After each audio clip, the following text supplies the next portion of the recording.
Satu lagi penghormatan buat Datuk Seri Anwar Ibrahim, Perdana Menteri kita, semasa sesi lawatan di negara Perancis. Diberikan peluang untuk memberikan syarahan umum di Universiti Sorbonne, negara Perancis. Sekali lagi sahabat semua, ini membuktikan bagaimana Perdana Menteri kita begitu dihormati dan membuatkan para lebay-lebay, ya, pemimpin-pemimpin pembangkang semakin mencemburui penghormatan, ya, yang diberikan kepada Perdana Menteri kita, tidak lain tidak bukan Datuk Seri Anwar Ibrahim. Jadi saya ingin membawakan Anda untuk mendengar syarahan daripada Perdana Menteri kita di universiti ini. Jadi tanpa membuang masa, ayo kita bersama-sama untuk menonton video ini.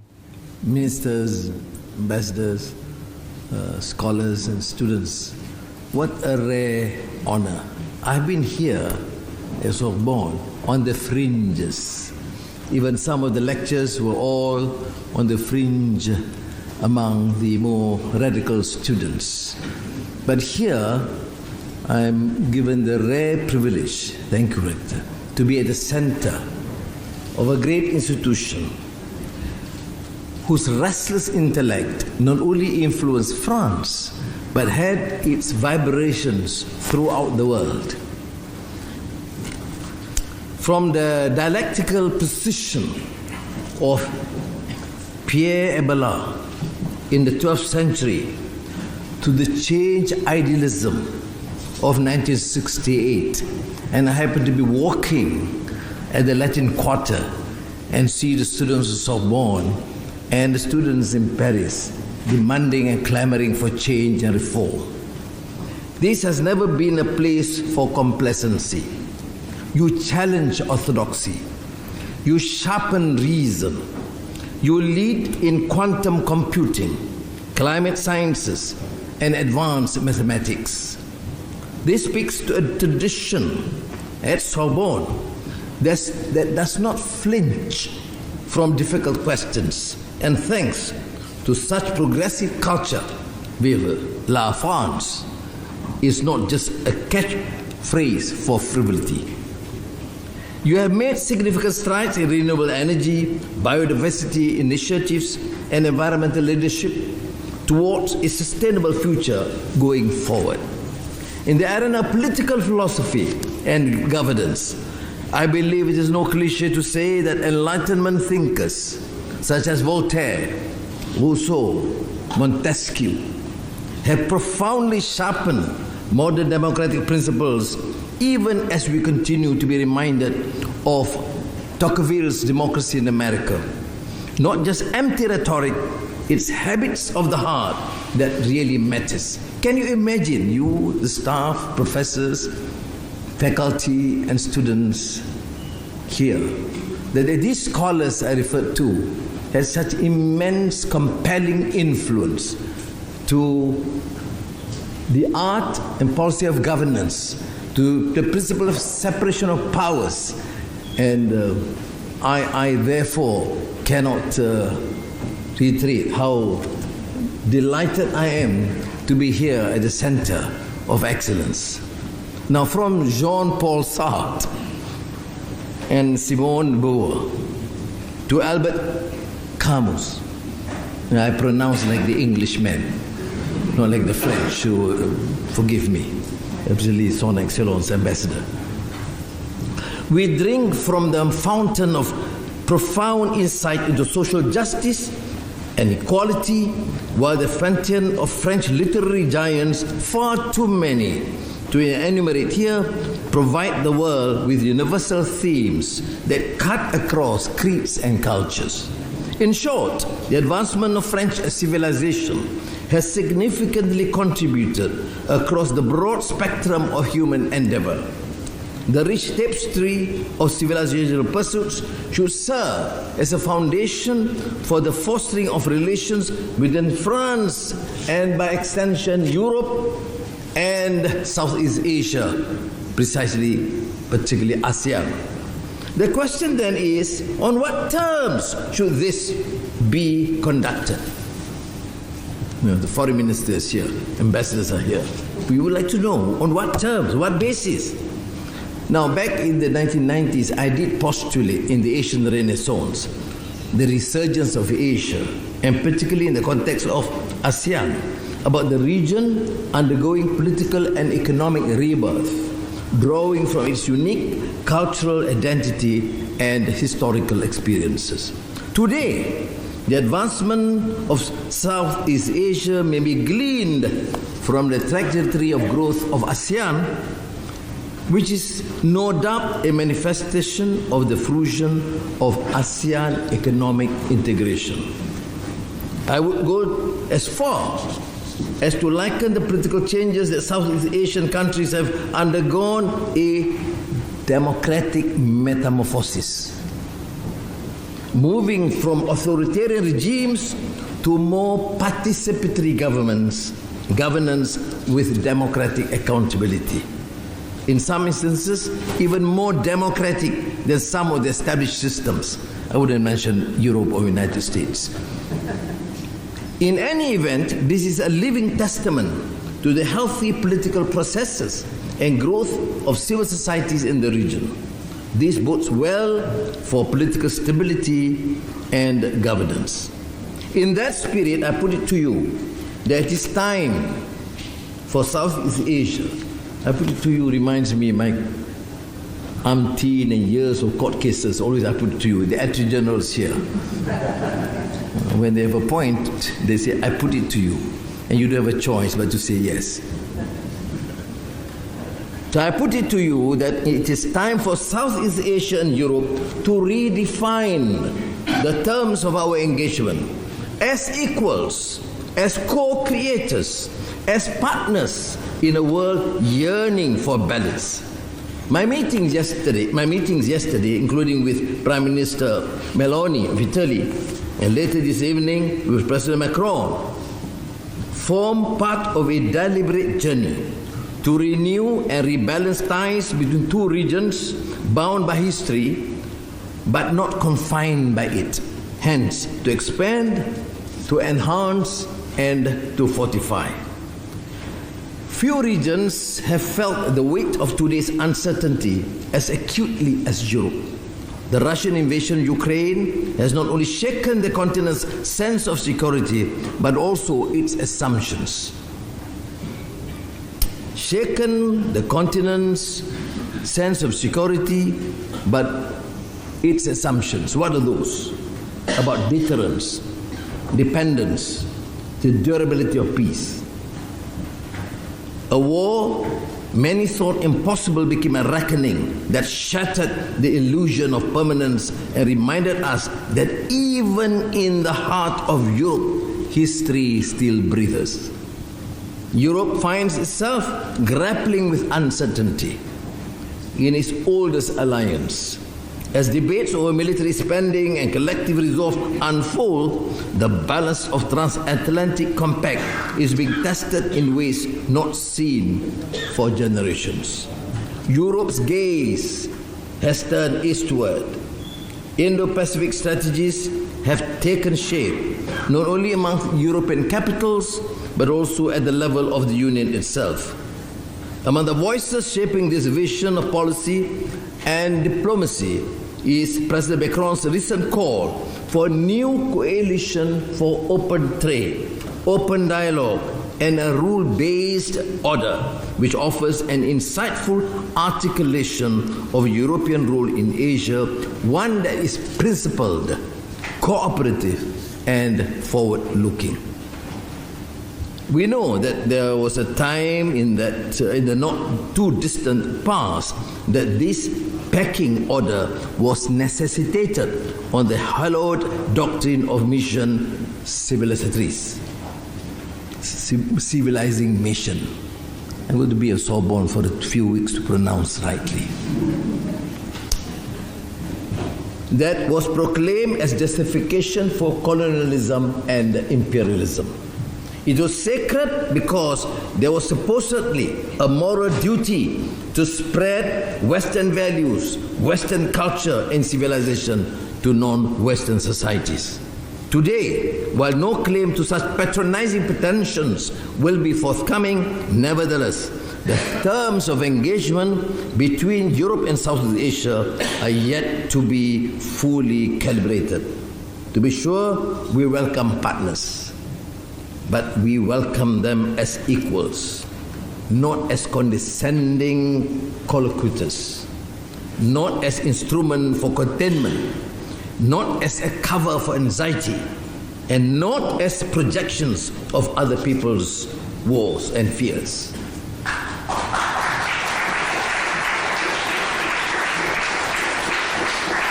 We urge Europe to resist the impulse to universalize its predicaments and predilections, big or small. Our region, and ASEAN in particular, is not a geopolitical mirror to be held up in another's crisis. It has its own past, its own calculations, and its own form of restraint. Strategic clarity is just as essential in Asia as it is in Europe. But it must begin with the recognition of difference.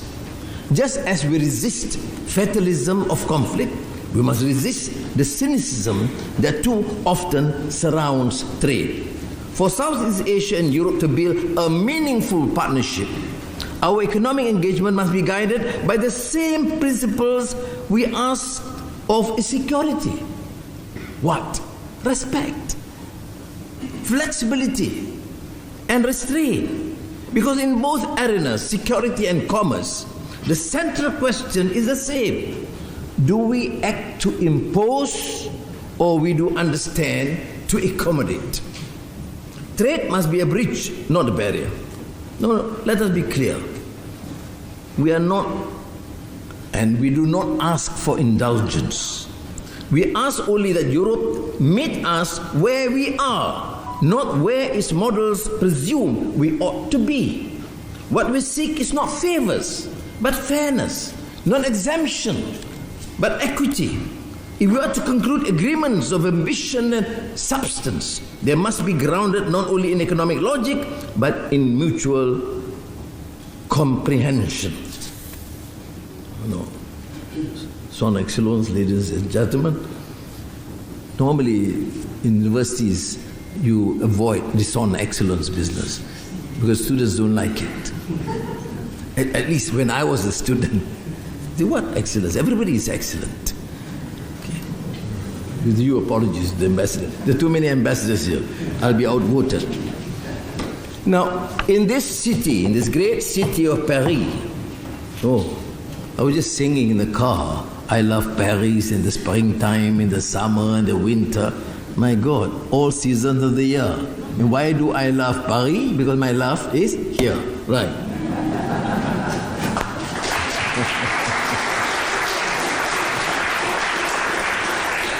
Now, in this city, it was here.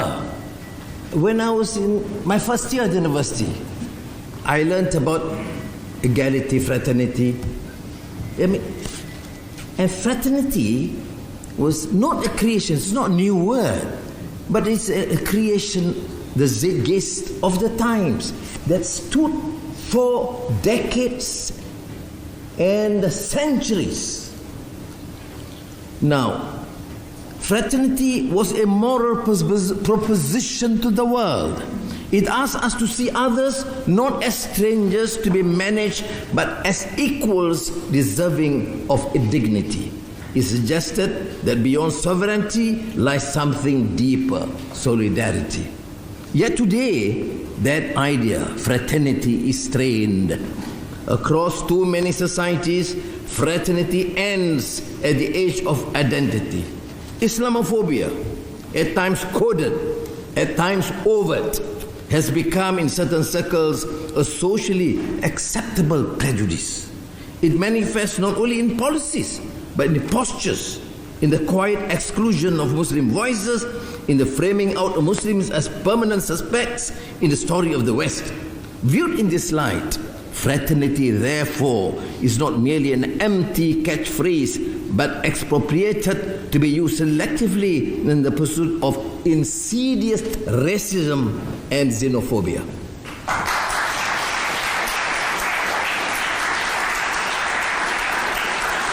The French, Marcel Proust, in English we say Marcel Proust, has shown us what is to be gathered and learnt in search of lost time. Let me struggle with the French. À la recherche du temps perdu. As long as you understand, khalas. The French understand what I'm trying to say? Yeah, poor pronunciation. You know, I learned the pronunciation from my driver.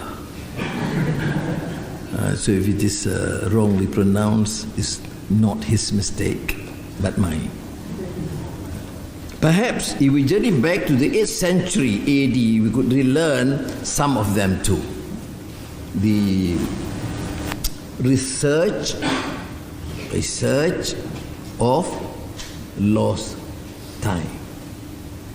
I will not repeat in French.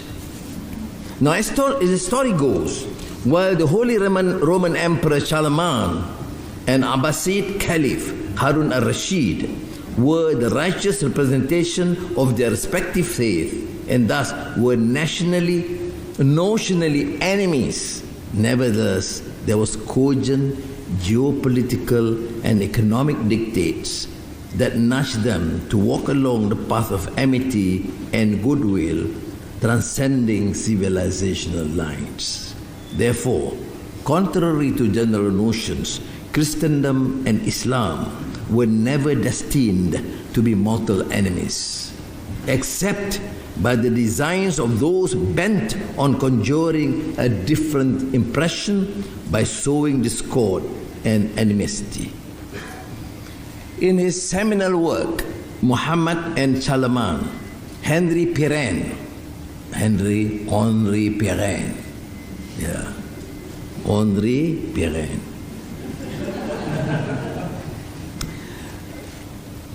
the great historian, foresees that it is not for Islam, but if not for Islam, the Carolingian dynasty would probably never have seen the light of the day. The logical conclusion, therefore, is that without Muhammad, Charlemagne would be inconceivable. This postulation, which we know as the Pirenne thesis, flew against the general tide of opinion that the Dark Ages had been caused by the destruction of the Western Roman Empire by the barbarian invasion of the 4th and 5th centuries. Now, I will extend to geopolitics. Southeast Asia has been seen through borrowed lenses as a flank in a great power rivalry, a fulcrum of supply chains, a zone of contestation between forces larger than itself. We are used to be described, but we are less accustomed to be heard. This is not a call for special treatment. Let me reiterate this point. It is a call for consistency. If we claim to uphold universal values, then let them be universal. If we speak of liberty, and dignity,